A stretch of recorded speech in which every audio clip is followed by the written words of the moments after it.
How to crochet a granny square.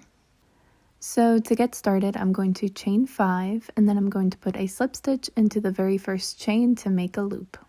Once I have that loop, I'm going to chain 3 to start my row, and then I'm going to put 2 more double crochet into the center of the circle.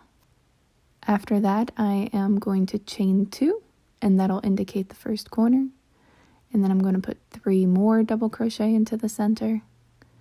And then after the 3 double crochet, I'm going to chain 2 again for my second corner, and I'm going to put 3 more double crochet in there, chain 2 for my third corner, 3 more double crochet in there, and then chain 2 for my fourth corner, and then I'll let you know what to do next. For this video, I'm only going to do the first row to keep it short and sweet, and so that I can be a little bit more detailed on the other rows.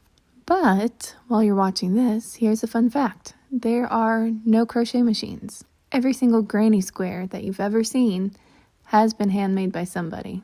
So here I'm going to slip stitch on top of the chain 3. The chain 3 there is considered a stitch. The first double crochet of the round, and that's round 1. It still looks like a circle, but eventually it'll square out into the corners. I'll put part 2 in the comments.